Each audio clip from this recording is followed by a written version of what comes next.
കാര്യങ്ങളാണ്. അപ്പോൾ നിങ്ങൾക്ക് എല്ലാവർക്കും അറിയാം, നക്ഷത്രഗണനയിൽ 8ാമത് വരുന്ന നക്ഷത്രമാണ് പൂയം നക്ഷത്രം. 8 നക്ഷത്രങ്ങൾ ചേർന്ന് വാൽക്കണ്ണാടി പോലെയാണ് നമുക്ക് പൂയം നക്ഷത്രത്തെ കാണുവാൻ സാധിക്കുന്നത്. ഇതൊരു പുരുഷയോനി നക്ഷത്രമാണ്. അപ്പൊ എന്താണ് പുരുഷയോനി, എന്താണ് സ്ത്രീയോനി? നക്ഷത്രങ്ങളെ രണ്ടായിട്ട് തരംതിരിച്ചിട്ടുണ്ട്, പുരുഷ നക്ഷത്രങ്ങളെന്നും സ്ത്രീ നക്ഷത്രങ്ങളെന്നും. അതിനെ പുരുഷയോനി എന്നും സ്ത്രീയോനി എന്നും പറയുന്നു. അപ്പൊ ചില നക്ഷത്രങ്ങളെല്ലാം പുരുഷയോനിയിലും ചില നക്ഷത്രങ്ങളെല്ലാം സ്ത്രീയോനിയിലും വരുന്നു. അപ്പൊ അങ്ങനെ പുരുഷയോനിയിൽ വരുന്ന നക്ഷത്രമാണ് പൂയം നക്ഷത്രം. അപ്പോൾ പുരുഷയോനിയിൽ ഒരു പുരുഷൻ ജനിച്ചു കഴിഞ്ഞാൽ ആ പുരുഷന് പുരുഷത്വത്തിന്റെ അംശങ്ങൾ അല്ലെങ്കിൽ ഗുണങ്ങൾ കൂടിയിരിക്കും. അതുപോലെ തന്നെ സ്ത്രീ യോനിയിൽ ഒരു സ്ത്രീ ജനിച്ചു കഴിഞ്ഞാൽ ശ്രൈണഭാവം അവർക്ക് വളരെ കൂടുതലായിരിക്കും. തിരിച്ച് സംഭവിക്കാം.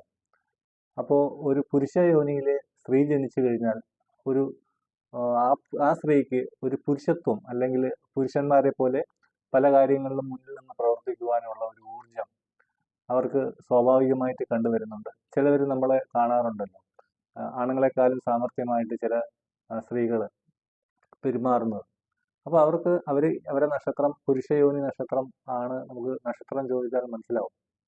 അപ്പൊ അങ്ങനെ ചെറിയ ചെറിയ ഒരുപാട് കാര്യങ്ങൾ നമ്മൾ നക്ഷത്ര രഹസ്യങ്ങൾ ഒരാളിന്റെ സ്വഭാവത്തിലായാലും സംസാര രീതിയിലായാലും ഒക്കെ ഒളിച്ച് വെച്ചിട്ടുണ്ട് ശാസ്ത്രം. അപ്പൊ അത് നമുക്ക് ഓരോന്നായിട്ട് പൂയ നക്ഷത്രത്തെ കുറിച്ചുള്ള കാര്യങ്ങൾ നമുക്കിന്ന് ചർച്ച ചെയ്യാം. അതുപോലെ തന്നെ ദേവഗണമാണ് പൂയം നക്ഷത്രക്കാര്.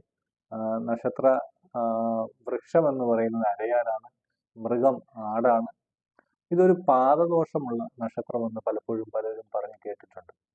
അപ്പൊ എന്താണ് ഈ പൂയം നക്ഷത്രത്തിനുള്ള പാദദോഷം?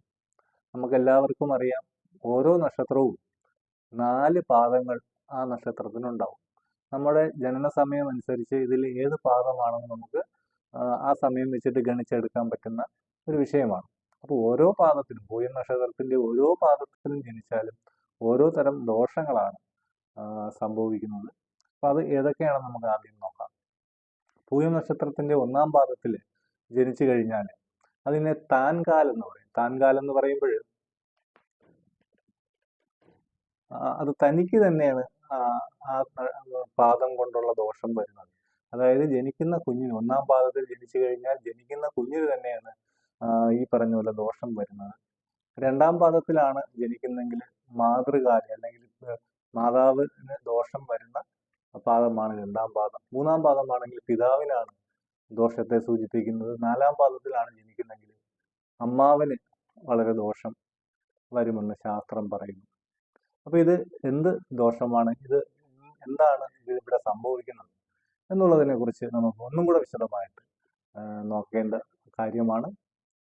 അപ്പൊ ഇത് എല്ലാ പൂയം നക്ഷത്രക്കാർക്കും ഇങ്ങനെ സംഭവിക്കുമോ എന്ന് ചോദിച്ചാൽ അതില്ല.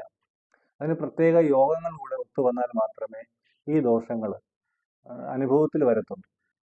നമ്മൾ ചിലപ്പോഴൊക്കെ കേട്ടിട്ടുണ്ട്, ആ കുട്ടി ജനിച്ചതിന് ശേഷം അച്ഛന് വളരെ ബുദ്ധിമുട്ടുണ്ടെങ്കിൽ, അല്ലെങ്കിൽ അച്ഛൻ്റെ മരണമുണ്ടായി, അല്ലെങ്കിൽ അമ്മയുടെ മരണമുണ്ടായി, അമ്മാവന് ദോഷമുണ്ടായി എന്നൊക്കെ നമ്മൾ പറഞ്ഞു കേട്ടിട്ടുണ്ട്. അപ്പൊ അങ്ങനെ പറയപ്പെടുന്ന 1-2 നക്ഷത്രങ്ങളിൽ ഒരു നക്ഷത്രമാണ് പൂയം നക്ഷത്രം.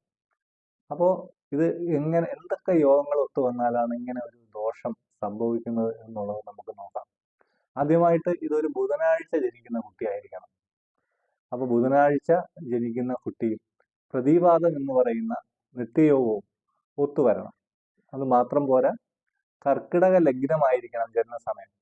അപ്പൊ ഈ 3 കാര്യങ്ങൾ ഒരുമിച്ച് വന്നു കഴിഞ്ഞാൽ അന്ന് പൂയം നക്ഷത്രമാവുകയും ചെയ്യണം. അങ്ങനെ വന്നു കഴിഞ്ഞാൽ അത് ഏത് പാദത്തിലാണ് അന്ന് ഈ കുട്ടി ജനിക്കുന്നത്, നമ്മൾ നേരത്തെ പറഞ്ഞ പോലെ ആ പാദത്തിൽ ജനിക്കുന്ന ആർക്കാണോ അവർക്ക് ദോഷം ഉറപ്പായിട്ട്, അല്ലെങ്കിൽ 100-ൽ 110% ഉറപ്പായിട്ട് ദോഷം വരുമെന്നുള്ളതിൽ ഒരു സംശയവുമില്ല. പക്ഷെ ഇതിങ്ങനെ വരിക എന്ന് പറയുന്നത് അപൂർവമായിട്ട് സംഭവിക്കുവാനുള്ള സാധ്യത കാണുന്നുണ്ട്.